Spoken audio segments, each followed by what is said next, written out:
Ternyata masih banyak ya teman-teman kita yang belum tahu tentang kinerja jangkauan. Banyak yang menyalahartikan jangkauan ya. Jadi asal ngonten saja, asal interaksi, terus melihat dashboard profesional, jangkauannya bukannya naik tapi malah selalu turun. Nah, di situ siapa teman-teman yang mengalami? Dan teman-teman masih bingung ya, kok kenapa sih jangkauan saya selalu menurun, kok nggak naik, padahal saya sudah interaksi sampai jari keriting ya, padahal saya sudah konsisten ngonten. Nah, jangkauan harus kita bener-bener pahami teman-teman, arti dari sebuah jangkauan. Kalau menurut pengamatan saya, jangkauan itu didapat dari sebuah konten ya, dari sebuah perilaku kita juga bisa.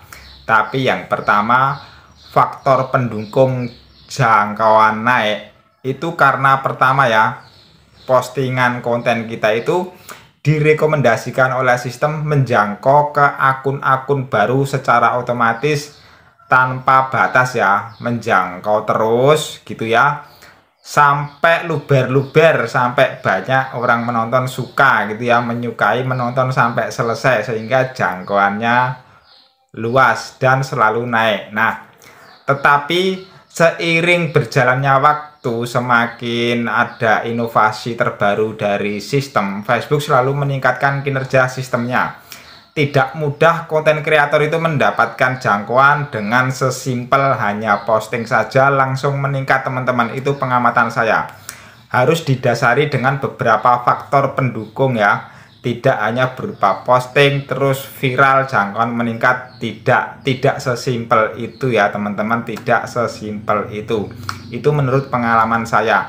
Saya mempelajari dan mengamati sudah 10 bulan teman-teman. Alhamdulillah saya sudah sedikit demi sedikit, insya Allah ini benar-benar pengetahuan yang saya dapatkan tentang mengenai apa itu jangkauan. Nah, jangkauan itu sebenarnya didapat dari beberapa pendukung. Yang pertama ya, interaksi kita yang tepat. Interaksi seperti apa supaya jangkauan naik? Nah, interaksi seperti ini teman-teman. Kalau kita mau jangkauannya naik, usahakan kita fokus ke menjangkau akun-akun baru ya, dengan cara kita mematuhi prosedur kebijakan Facebook. Jangan sampai ya kita berinteraksi malah menimbulkan spam. Kita interaksinya supaya sama Facebook itu tidak menimbulkan spam ya, jangan barbar teman-teman. Interaksinya kita kunjungi akun-akun baru dengan cara memancing algoritma, memancing supaya algoritma itu terbentuk ya, supaya terbentuk dengan cara gimana ya, kita berinteraksi di postingannya. Kalau kita muncul di postingannya, kita berinteraksi, meninggalkan jejak ya, berkomentar sesuai sama isi video, sesuai sama isi konten, itu dapat meningkatkan jangkauan teman-teman kalau ada respon balik dari akun tersebut. Makanya saya bilang ya, interaksi yang tepat itu yang pertama ya teman-teman, interaksi yang tepat. Kita diperbolehkan ya mau interaksi lewat mana aja, mau lewat beranda, mau lewat profil. Kuncinya hanya satu, jangan barbar ya, jangan spontan dalam melakukan kegiatan itu langsung banyak like, langsung spontan banyak, itu hindari. Karena sistem itu diprogram dapat mendeteksi perilaku yang berlebihan, sehingga nanti akan memvonis perilaku kita itu sebagai perilaku spam teman-teman. Itu menurut pengalaman saya ya. Tolong diperhatikan, jangan sampai gagal paham, tonton sampai selesai teman-teman. Karena saya benar-benar akan menyampaikan ilmu daging untuk teman-teman semua tentang pemahaman apa itu jangkauan yang sudah saya pelajari sampai 10 bulan ini teman-teman. Saya benar-benar berkonsentrasi mempelajari apa itu jangkauan. Nah, ini adalah kesempatan teman-teman semua mendapatkan ilmu yang bermanfaat dari saya secara free ya, tidak dipungut biaya teman-teman, gratis teman-teman ya. Jadi alhamdulillah tabarakallah ya, saya benar-benar ingin semua teman-teman dalam menjadi konten kreator itu memahami betul apa itu jangkauan, kenapa jangkauan menurun. Nah, di sini saya berbagi dari pengalaman saya teman-teman, sehingga jangkauan saya bisa meningkat. Alhamdulillah ya, meningkat dengan memuaskan teman-teman, selalu meningkat. Karena apa? Karena memang benar-benar saya cermat mempelajarinya. Nah, Oke ya, lanjut ke pembahasannya teman-teman. Jangkauan itu didapat dari interaksi yang tepat, yang pertama ya teman-teman. Nah, kedua dari perilaku kita juga ya, masih berhubungan dengan perilaku, dengan postingan teman-teman. Kita harus memposting yang konsisten teman-teman, agar jangkauan itu stabil, agar jangkauan itu direkomendasikan oleh sistem. Karena sistem itu harus ada beberapa faktor pendukung supaya jangkauan itu disebarkan secara otomatis dan meluas ya. Ya, kita harus konsisten, itu menurut pengamatan saya teman-teman. Nah, kalau kita sudah mempostingnya dengan konsisten, insya Allah ya, yang di dashboard itu, yang tercantum itu adalah tulisan atau angka ya, hasil dari jangkauan kita memposting secara konsisten. Makanya jangkauan itu bisa stabil. Nah, di jangkauan yang di dashboard itu adalah pantauan cara kita supaya bisa mempertahankan jangkauan ya, dengan cara memposting dengan cara konsisten.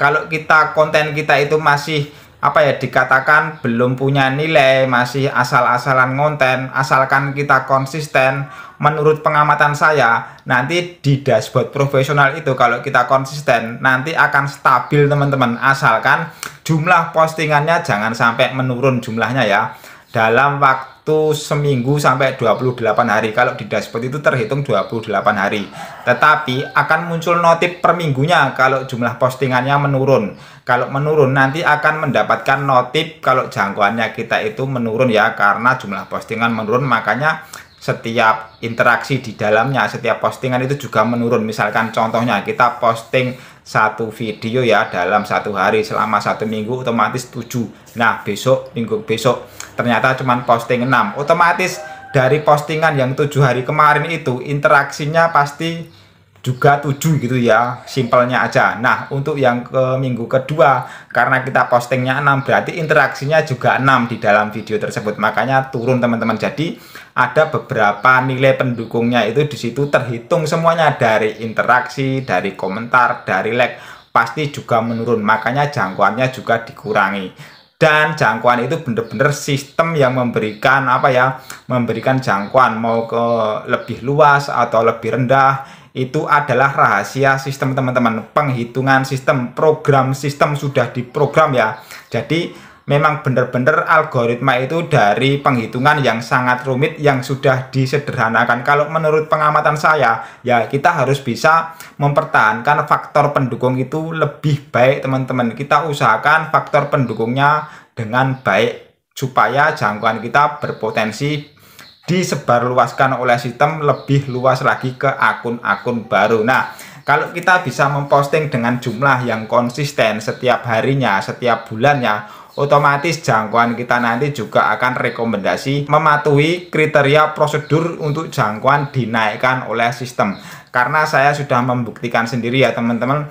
Saya selama 1 bulan pertama saya catat betul-betul, saya hitung ya, saya memposting misalkan 1 bulan totalnya jumlahnya 30 postingan. Nah, di bulan kedua saya menaikkan target menjadi 32 atau 35. Itu artinya naik ya jumlah postingannya. Dan setelah saya amati dashboard saya stabil teman-teman, itu dengan konten postingan saya yang belum ada nilai. Maksudnya bisa dikatakan konten saya masih berkinerja kurang memuaskan atau kurang menarik gitu ya. Setelah saya memperhatikan dan memperbaiki kinerja konten saya selalu evaluasi, saya selalu perbaiki, saya mempelajari kinerja NSIK. Ternyata konten-konten saya banyak di skip di durasi di bawah 3 detik, sehingga lolos dari penghitungan retensi jangkauannya untuk disebarkan. Karena di NSIK itu adalah data dengan akurat supaya jangkauannya meningkat. Di situ jelas teman-teman, beberapa detik orang men-skip konten kita bisa evaluasi dari situ teman-teman, bisa dibuktikan ya. Kita cek, setelah saya mengecek ternyata banyak, dalam waktu nggak nyampe 4 detik sudah banyak yang men-skip. Saya pelajari, oh ternyata konten saya kurang menarik teman-teman, saya perbaiki setiap detailnya, setiap detiknya. Terus setelah saya melakukan evaluasi dan peningkatan, ternyata setelah saya mempertahankan pertama interaksi yang relevan itu ya, interaksi yang tepat sasaran, terus konten yang menarik, jumlah postingan yang pas gitu ya, Alhamdulillah konten saya mulai viral dan direkomendasikan di akun-akun baru, disebarluaskan tanpa henti teman-teman. Yang tadinya pengikut saya itu hanya 3 ribuan, sekarang sudah naik gratis menjadi 13 ribuan teman-teman. Alhamdulillahirabbil alamin. Ini adalah pengalaman saya cara meningkatkan jangkauan. Jadi memang benar-benar jangkauan itu saya pelajari dengan cermat teman-teman, tidak asal ngonten saja. Nah, ini adalah murni pengalaman saya ya, bagaimana cara saya meningkatkan jangkauan dengan perjalanan saya, sehingga ilmu yang saya dapatkan ini benar-benar insya Allah semoga bermanfaat untuk teman-teman semua, biar untuk bahan evaluasi, untuk pertimbangan teman-teman semua.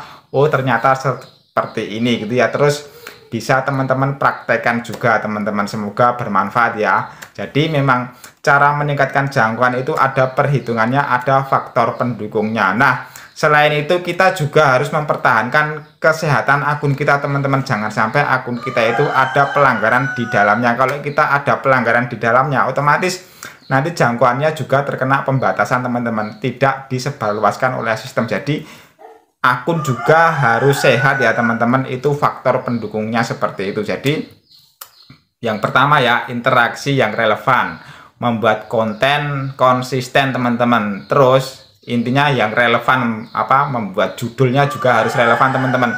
Judul, kalimat, videonya yang relevan, jangan sampai mengandung kalimat atau unsur kata-kata yang negatif ya, kata-kata jorok atau kata-kata ujaran kebencian, itu dilarang oleh sistem. Pokoknya kita membuat kalimat yang benar-benar positif, yang sopan, yang bagus gitu ya, agar nanti direkomendasikan oleh sistem, disebarluaskan gitu teman-teman. Jadi memang untuk meningkatkan jangkauan itu harus perlu pembelajaran dan evaluasi yang cermat teman-teman. Itu pengalaman saya, jadi faktor pendukungnya banyak ya. Ya mungkin cuman sampai di situ saja ya, nggak ada tambahan lagi, karena kayaknya sudah deh, cuman sampai di situ teman-teman. Itu dari pengalaman saya meningkatkan jangkauan, sehingga jangkauan saya semakin meningkat teman-teman ya. Jadi konsistensi itu sangat penting, interaksi yang tepat sangat penting, terus perilaku yang relevan dalam membuat judul dan konten-kontennya yang relevan itu juga sangat penting teman-teman itu ya. Semoga bermanfaat. Terus kita mempelajari kinerja N6 itu juga sangat penting, karena semua ada di situ teman-teman, sudah disediakan sama Facebook, datanya sudah detail lengkap ya teman-teman. Oke gitu aja ya, semoga bermanfaat. Salam dari Arya Ojol, semangat selalu.